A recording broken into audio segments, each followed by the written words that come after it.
Vamos a recuperar el alegato informativo de hoy en materia internacional con don Gustavo de Arístegui, que es un especialista en relaciones internacionales con sus cargos como diplomático. Muy buenas tardes, don Gustavo, y gracias por Muy buenas atendernos. tardes.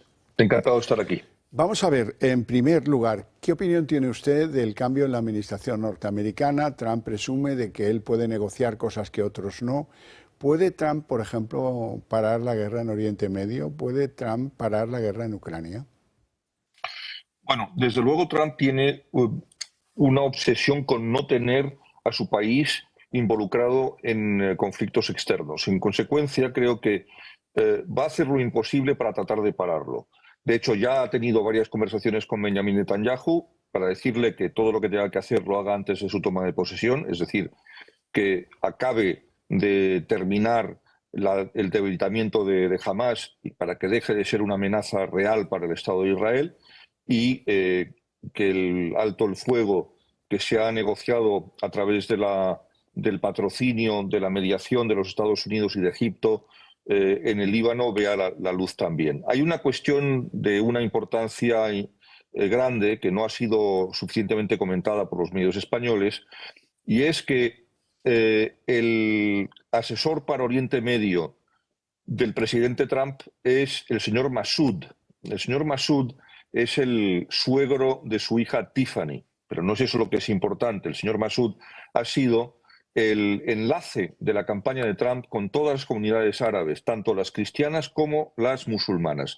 El señor Massoud es un cristiano libanés y que tiene un contacto muy fluido con las comunidades libanesas, árabes, como digo, tanto cristianas como musulmanas, y que fue determinante en la obtención del apoyo de muchas de esas asociaciones y organizaciones musulmanas y árabes, sobre todo en Michigan, para apoyar la campaña de Bush y que hizo que ganase en el estado de Michigan, que fue uno de los más importantes de los 7 estados, de los estados en los que había mayor Bisagra, competencia, ¿sí? en los estados bisagra. Ahora, ¿cómo puede Trump parar la guerra? Es aquí donde tenemos que tener algún dato más. Primero,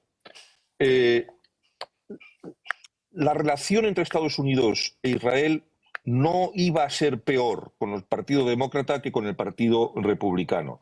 El Partido Demócrata, a pesar de todo, nunca dejó de apoyar al Estado de Israel, nunca dejó de enviarle armas, nunca dejó de darle su apoyo económico y financiero. Sin embargo, la relación personal entre Netanyahu y Biden era desastrosa. No lo ocultaba ninguno de los dos. Desde luego Trump va a pedirle, va incluso a exigirle a Netanyahu que ponga fin a la inestabilidad en Oriente Medio porque no le conviene nada a la agenda de Trump. Y lo que no puede hacer Benjamin Netanyahu bajo ningún concepto es enfrentarse con Trump. Uno de los elementos que él ha utilizado como carta de presentación ante la opinión pública israelí es que tenían que esperar porque él tenía una relación privilegiada con Trump, que él podía tener una relación privilegiada con Trump y que la fluidez de la relación especial entre los Estados Unidos e Israel volvería a la normalidad cuando él llegase otra vez a la Casa Blanca. Por lo tanto, Netanyahu no se puede permitir el lujo de antagonizar a Trump. Si Trump le pide que se desescale la operación en el Líbano y que terminen o que den por concluida la operación en Gaza, no tendrá más remedio que hacerlo. Y eso es el primer punto.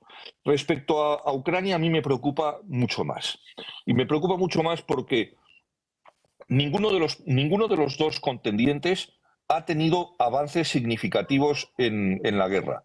Es una guerra de trincheras prácticamente, trincheras del siglo XXI con toda la parafernalia y de mortíferas armas que eso implica. Veamos la utilización constante de drones asesinos, la utilización de misiles hipersónicos e incluso la utilización de un misil balístico intercontinental que es el RS-26.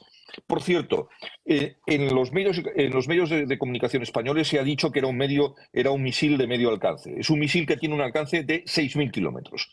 6.000 kilómetros no es medio alcance. Medio alcance es de 400, 500 kilómetros a 2.000 kilómetros. 6.000 kilómetros es un misil intercontinental, aunque no es el misil más potente ni de mayor alcance del arsenal ruso. Sí es un arma contra la que apenas hay defensa posible. Los misiles balísticos solo se les puede atacar cuando están fuera de la atmósfera. El misil balístico sale de la atmósfera y vuelve a entrar en la atmósfera lanzando sus 6 ojivas, 24, 12, las que tenga, cada misil es diferente. Las hay incluso algunas que tenían 3 o 4 ojivas, los misiles balísticos de primera generación, y esas ojivas pueden atacar objetivos distintos, incluso a unas distancias bastante grandes, de cientos de kilómetros separadas. Bien, era un mensaje el que estaba mandando Putin claramente. Yo puedo lanzar un misil balístico, lo he cargado con cabezas convencionales y lo he mandado a un solo sitio, pero esto lo puedo volver a hacer cargándolo con cabezas nucleares y atacando 6 objetivos diferentes que pueden ser de Ucrania o de aquellos países que están ayudando a Ucrania. Si la autorización por parte de Occidente, especialmente del Reino Unido y de Estados Unidos, de utilizar sus armas de largo alcance en contra de objetivos dentro de territorio ruso, se hubiese producido hace un año o año y medio, el efecto negativo de escalada, en mi opinión, hoy estaría disuelto o se habría diluido enormemente. Y los ucranianos hubiesen podido avanzar en la conquista de territorio, en la conquista de posiciones, mejorando sus capacidades negociadoras ante lo que inevitablemente, antes que después, tendrá que culminar en algún tipo de negociación que tenga el patrocinio internacional que tenga que tener, pero que tenga que sentar en la misma mesa a rusos y ucranianos. A mí lo que me parece ahora es que vamos a acabar en unas tablas absolutamente trágicas, dramáticas. Decía el otro día una analista muy importante en los Estados Unidos, Victoria Coates, que era antigua asesora de Seguridad Nacional adjunta en la administración Trump I, decía que esta guerra había producido ya 1 millón de muertos. Ninguna de las dos partes está reconociendo cuáles son las bajas que han tenido, porque se considera material de extrema sensibilidad de inteligencia, es decir, es de alto secreto el reconocer cuántas bajas han tenido los unos o los otros. Y también que ha costado más de 5.000 millones de dólares en deuda ucraniana. En fin, me parece que esa es una cifra muy poco certera, porque lo que sabemos es que el PIB ucraniano se ha reducido varias veces y que en este momento los destrozos que se ha producido en el país equivalen a 2 veces su PIB. 2 veces su PIB. Es decir, que para que Ucrania tuviese, que pudiese volver a ser lo que una vez fue antes de la guerra, tendría que gastarse durante un tiempo 2 veces el PIB de un año de ese país, que es enorme. Es como si en España dijéramos que tuviéramos que reconstruir el país después de una guerra, Dios no quiera que la tengamos nunca, y que nos gastáramos 1.800.000 millones de euros multiplicado por 2, que es el PIB español. Esto es lo que está en juego. Y al mismo tiempo estamos viendo como todos estos conflictos están teniendo unas consecuencias que hay que conectar y que muchas veces los analistas se empeñan en no hacer. Veamos, el hecho de que haya una crisis entre Israel y Hezbollah del tamaño que estamos viendo, ha hecho que Hezbollah haya retirado los batallones y las divisiones, más que batallones, que tenía por lo menos 2 en Siria, del campo de batalla siria, apoyando al régimen de Bashar al-Assad para volver al Líbano para defender sus posiciones ante la entrada de Israel en territorio libanés en el sur. Por otra parte, los rusos habían reducido al mínimo su presencia en Siria donde estaban apoyando también a su viejo aliado, el régimen de Bashar al-Assad, sobre todo con la aviación, porque la aviación está extraordinariamente concentrada en los ataques aéreos contra Ucrania. Y por último está la Guardia Revolucionaria iraní, que también, ante un aumento de la tensión, ha retirado sus asesores y sus tropas que estaban defendiendo Alepo, que estaban defendiendo Hama, y la propia Damasco, para volviendo a Irán. Y evidentemente eso ha debilitado extraordinariamente las posiciones de Siria. De todo eso, es decir, de la guerra de Ucrania, de la guerra de Hezbollah, de la guerra de Hamas y de la tensión entre Irán e Israel, se ha producido la caída de Alepo. Y muy probablemente de la caída de Alepo vayamos a ver cómo esas mismas fuerzas, y estamos hablando de grupos terroristas extraordinariamente violentos. Es decir, el régimen de Bashar al-Assad es absolutamente execrable, no nos engañemos. Pero los que han tomado Alepo no son monjas de la caridad. Estamos hablando de un grupo que se llama Hayat Tahrir al-Sham.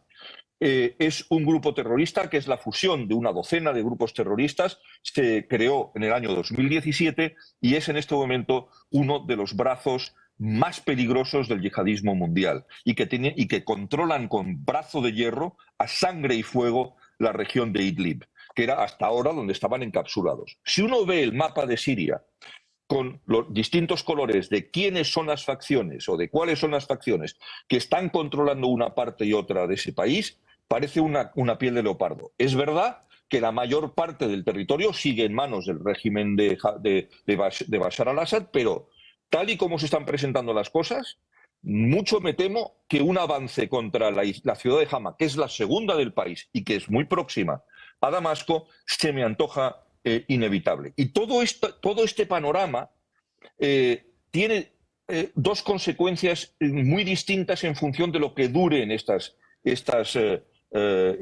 contiendas.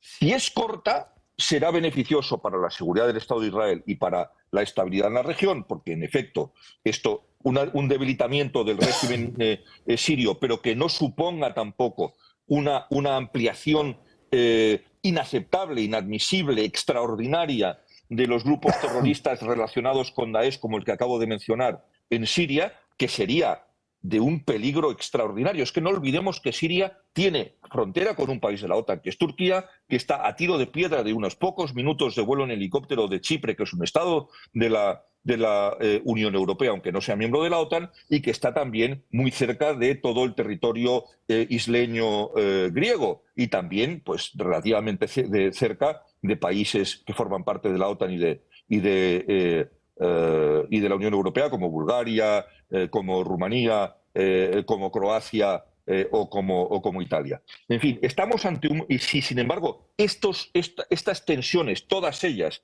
si